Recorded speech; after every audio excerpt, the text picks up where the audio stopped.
नमस्कार दोस्तों, हर हर महादेव, राधे राधे। तो फ्रेंड, कैसे हैं आप लोग? आशा करती हूँ अच्छे होंगे, मस्त होंगे, स्वस्थ होंगे। और आप लोग कैसे हैं ये बताने के लिए कमेंट बॉक्स में हर हर महादेव जरूर लिखिएगा। तो फ्रेंड, जैसा कि आप सभी को पता है कि हमारे देवों के देव महादेव जो हमारे भोलेनाथ हैं, उनका व्रत आने वाला है, शिवरात्रि का महापर्व आने वाला है। तो इस बार जो शिवरात्रि का पर्व जो हम लोग मनाएंगे, इस बार हमारे जो शिवरात्रि का व्रत पड़ रहा है, इस बार 26 फरवरी 2025 को दिन बुधवार को मनाया जाएगा।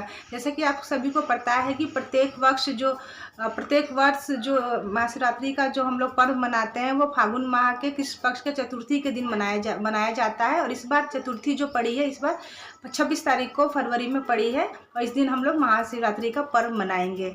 तो फ्रेंड, जैसा कि आप लोग को पता है कि हमारे देवों के देव जो महादेव हैं, जो भोलेनाथ हैं, जो हमारे भोले नाथ के जो भक्त लोग हैं, सभी जो भक्त लोग शिवरात्रि का व्रत और उपासना करते हैं और भगवान शिव को मनाते हैं और अपनी मनोकामना पूरी करवाते हैं। सभी देवों के देव जो महादेव हैं, उनका जो भोलेनाथ का जो रुतबा है सभी देवों में से बड़ा है। और जो हमारे देव जो महादेव हैं, वो बहुत दयालु है। और जो भी इस दिन शिवरात्रि के दिन व्रत रखता है और उपासना करता है, सच्चे मन से श्रद्धा से जो पूजा अर्चना करता है, तो भोले बाबा उनकी मनोकामना जरूर पूरी करते हैं। तो फ्रेंड, जैसे कि आप सभी को पता है कि जो शिवरात्रि का व्रत होता है, उसमें हमको क्या खाना चाहिए, क्या नहीं खाना चाहिए, बहुत लोगों को कन्फ्यूजन रहती है। कितने लोग तो जानते हैं, लेकिन कितने लोग नहीं जानते हैं कि उसमें क्या खाना चाहिए। जो नया स्टार्ट करते हैं उनको नहीं पता होता है। तो इस वीडियो में आपको मैं बताने वाली हूँ कि शिवरात्रि के व्रत के दिन हमें क्या खाना चाहिए और क्या नहीं खाना चाहिए, किन चीज़ों से परहेज करना चाहिए और क्या चीज़ हमको ज़रूर से ज़रूर खाना चाहिए। तो फ्रेंड, जो शिवरात्रि का जो व्रत होता है वो दो प्रकार का होता है। एक पहला जो है वो निर्जला व्रत होता है, दूसरा है फलाहार व्रत होता है। कितने लोग जो होते हैं वो शिवरात्रि का व्रत निर्जला मतलब उपवास रखते हैं और कठिन भक्ति से और श्रद्धा से भगवान शिव को प्रसन्न करते हैं, ताकि उनकी सभी मनोकामनाएं पूरी हो जाए, उनके घर में सुख शांति रहे, उनके जीवन में सुख शांति बनी रहे।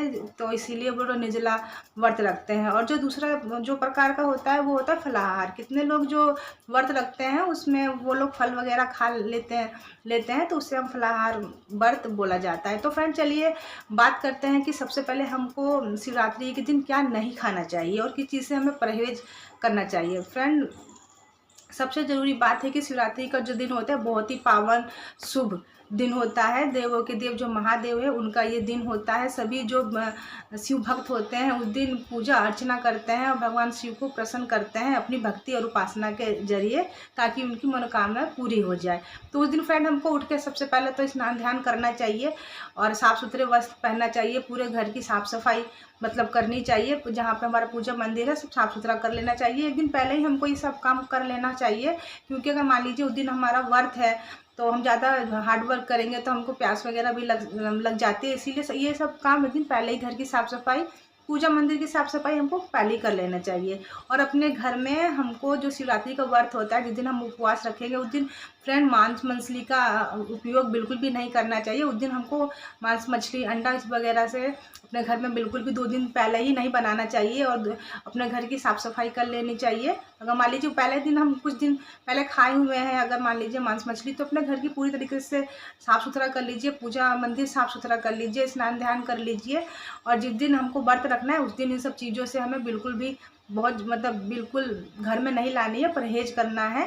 और हमको उस दिन तामसिक भोजन भी नहीं बनाना है अपने घर में। तामसिक भोजन का मतलब है जैसे कि लहसुन प्याज अदरक वगैरह का जो सब्जियां होती हैं, उस दिन हमको वो नहीं बनाना होता है। और अपने घर से उसको थोड़े दिन के लिए हटा दीजिए, उस दिन मत बनाइए। अगर एक दिन हम नहीं खाएंगे तो उससे क्या हो जाएगा, इसीलिए उसको तामसिक भोजन हमको नहीं करना चाहिए। और मंदिरा वगैरह जैसे शराब वगैरह वो सब हमको नशा वाली चीज़ें हमको बिल्कुल भी नहीं खानी चाहिए, क्योंकि व्रत जो होता है वो सच्चे मन से श्रद्धा से रखनी चाहिए। जब हम किसी को अच्छे और सच्चे मन से समर्पण करेंगे, तभी वो देवी देवता जो इंसान कोई भी है, तभी हमारे प्रति उसके मन में भाव जगेगा और वो हमारी मनोकामना पूरी करेंगे। तो फ्रेंड, ये बात हो गई कि हमें अपने घर में मांस मछली और मंदिरा वगैरह का सेवन नहीं करना है। और जो व्रत जो रखेंगे उनको अनाज वगैरह भी नहीं खाना है उस दिन, चावल आटा वगैरह उस दिन वो लोग नहीं खा सकते हैं। तो फ्रेंड, चलिए बात करते हैं कि अब हमें शिवरात्रि के व्रत के दौरान क्या क्या खा सकते हैं। तो फ्रेंड्स सबसे पहले तो हमें उठ के अपने घर की साफ़ सफाई करनी है, तन की भी सफाई करनी है, मन की भी सफाई करनी है, क्योंकि सिर्फ व्रत रखने से और भूखे रहने से और खाने का त्याग करने से, भोजन का त्याग करने से देवोदेव महादेव प्रसन्न नहीं होते हैं। जब तक हम अपने मन को स्वच्छ नहीं बनाएंगे और दूसरों के प्रति प्रेम दया नहीं रखेंगे, जब तक हमारे देव महादेव बिल्कुल प्रसन्न नहीं होंगे। इसीलिए तन के साथ साथ अपने मन को भी हमें उस दिन स्वच्छ रखना है, शांत रखना है, लड़ाई झगड़ा किसी से नहीं करना है। और नहा धोवा के सुबह अच्छे कपड़े पहन के, साफ़ सुथरा कपड़े पहन के अगर मंदिर आप जाना चाहती हैं तो मंदिर जा सकती हैं, अन्यथा अगर नहीं जाना चाहती हैं तो आप घर में ही अपनी पूजा पाठ अर्चना जल अभिषेक भगवान शिव को कर सकती हैं। भगवान शिव के उस दिन पूजा में आप भांग का उपयोग, धतूरे का उपयोग जरूर से ज़रूर करें, बैर का उपयोग जरूर से ज़रूर करना चाहिए, क्योंकि इसी जब हम भांग धतूरा जिसको जो प्रिय होता है, दूध दही जो भी इनको प्रिय होता है, शहद चढ़ाते हैं, तभी वो भोलेनाथ हमसे प्रसन्न होते हैं। तो आप कोशिश कीजिए ज़्यादा से ज़्यादा जो चीज़ आपके पास उपलब्ध हो सके वो सब चीज़ लेके आप मंदिर जाके अच्छे तरह से पूजा पाठ अर्चना कीजिए, जिससे ताकि भोलेनाथ आपसे प्रसन्न हो और आपकी सारी मनोकामनाएं पूरी कर दें। तो दूध दही सबको पता है, नॉर्मल बात है, सबको पता है कि उस दिन क्या क्या चढ़ता है भोलेनाथ पर। अगर जिसको नहीं पता है तो मैं बता देती हूँ। दूध दही, शहद हो गया, फूल पत्ती, भांग उस दिन जरूर चढ़ाए, धतूरा जरूर चढ़ाए, अकवन का फूल भगवान शिव को बहुत प्यार होता है, केतकी का फूल, ये सब अगर आपको मिल रहा है सहज तरीक़ा से तो आप ज़रूर से ज़रूर भोलेनाथ पर उनको चढ़ाना चाहिए। फ्रूट में आपको जो फ्रूट अवेलेबल है आप फ्रूट उनको चढ़ा सकती हैं, मिठाई भी चढ़ा सकती हैं। और उस दिन अगर उपवास अगर रखती हैं, निर्जला उपवास रखती हैं, तब तो कोई बात नहीं है। अगर आप फलाहार रखती हैं तो उस दिन बैर जरूर से ज़रूर आपको खाना चाहिए, अगर आप शिवरात्रि का व्रत रखती हैं तो, क्योंकि भगवान शिव को बैर बहुत पसंद है, इसी उन पर चढ़ता भी है और उसको हम खाते भी हैं। और भगवान शिव के साथ साथ माता पार्वती की भी पूजा अर्चना ध्यान से कीजिए। जो शिव परिवार की जो फोटो होती है उसकी आप अच्छे से पूजा अर्चना कीजिए, जल अभिषेक कीजिए शंकर जी पे, और माता पार्वती से का पूजन कीजिए, गणेश जी का पूजन कीजिए। साथ ही साथ जो उनके प्रिय हैं, मतलब कि सभी कोई जानता है नंदी भगवान, नंदी जो इनकी प्रिय हैं, उनको कभी भी मत भूलिएगा, क्योंकि नंदी की पूजा बिना भगवान शिव की पूजा हमेशा अधूरी मानी जाती है। इसीलिए आप शिव परिवार के साथ साथ नंदी की पूजा भी कीजिए। शिव परिवार में नंदी भी शामिल होते हैं, मैं बता दूं आपको अगर नहीं पता है तो, इसलिए नंदी भगवान की पूजा जरूर कीजिए, नंदी को भूलना नहीं है। उनको भी जो प्रिय है आप उनको चढ़ाइए, उनकी भी पूजा अर्चना कीजिए, तभी आपकी पूजा सफल मानी जाएगी। अगर आप खाना चाहती हैं तो थोड़ा सा भांग उस दिन ज़रूर खा सकती हैं। अगर इच्छा हो तो आप भांग थोड़ा सा, मतलब भांग का पत्ता थोड़ा सा खा सकती हैं, क्योंकि वो भी भगवान का एक प्रसादी होता है। अगर आप व्रत नहीं रखती हैं, कितने लोग व्रत नहीं रखते हैं, पूजा अर्चना करके खा लेते हैं, तो अगर आप ठंडाई भी पी सकती हैं, जो भांग की ठंडाई बनाई जाती है वो भी आप मतलब उस दिन पी सकती हैं। अगर व्रत आपने फलाहार वाला व्रत रखा है तो आप उसको पी सकती हैं। अगर भांग वाला ठंडाई नहीं पी सकती हैं तो आप वैसे जो ड्राई फ्रूट से ठंडाई बनाई जाती है तो वो आप उसको पी सकती हैं। इसके बाद आप फल भी खा सकती हैं, जूस भी पी सकती हैं, चाय कॉफ़ी तो सब कोई जानता ही है कि पी सकती हैं, लेकिन बार बार नहीं पीना है। आप एक बार सुबह पूजा अर्चना करके कर लीजिए, एक बार रात में खा लीजिए, लेकिन ये नहीं कि अब फलाहार है तो पूरा दिन कुतरे जा रहे हैं, कुछ ना कुछ खाए जा रहे हैं, ऐसा नहीं करना है। मात्र एक टाइम चाहे 2 टाइम आप उसको खा सकते हैं। साबूदाने की खिचड़ी बना के खा सकते हैं, आप साबूदाने की खीर बना के खा सकते हैं, सूखे मेवे खा सकते हैं, मखाने की खीर बना सकते हैं, चाहे मखाना फ्राई करके आप खा सकते हैं।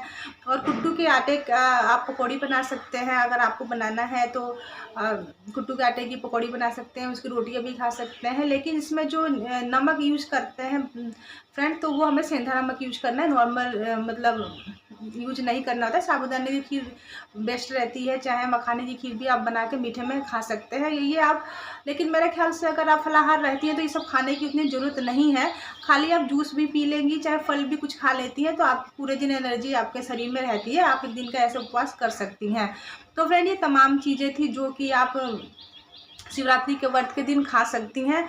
और जिस चीज़ से मैंने परहेज बताया, मांस मछली मंदिरा इन सब से दूर रहिए। अपने घर की साफ़ सफाई अच्छे से कीजिए। उस दिन किसी से लड़ाई झगड़ा बिल्कुल भी नहीं करना है और अपने घर को एकदम शांति से रखना है। अपने घर में उस दिन कपूर की धुनी जरूर दीजिए, कपूर की आरती कीजिए और कपूर की धुनी पूरे घर में दिखाइए, जिससे आपके घर में हमेशा एनर्जी बनी रहेगी। आपके घर में माँ लक्ष्मी का वास रहेगा, भोले बाबा की कृपा रहेगी, माता लक्ष्मी की कृपा रहेगी, भोलेनाथ, माता पार्वती और गणेश जी और आपको कार्तिकेय और नंदी की पूजा जरूर से जरूर। इस दिन माँ पार्वती की पूजा और कार्तिकेय की पूजा, गणेश जी की पूजा, नंदी की पूजा, पूरे संपूर्ण जो भोलेनाथ का परिवार है उनकी प्रार्थना पूजा अर्चना अच्छे तरीके से करनी चाहिए, जिससे आपका सुहाग हमेशा बना रहेगा, आपके घर में सुख शांति रहेगी, आपके बच्चे तरक्की करेंगे, आपके घर में हमेशा पॉजिटिविटी बनी रहेगी। जो नेगेटिविटी होती है हमारे घर से वो दूर चली जाएगी। इसलिए हमें शिवरात्रि का व्रत सभी को रखना चाहिए। अगर आप व्रत नहीं रख सकते हैं तो खाली आप जल अभिषेक कर दीजिए भोलेनाथ को और सच्चे मन से प्रार्थना करके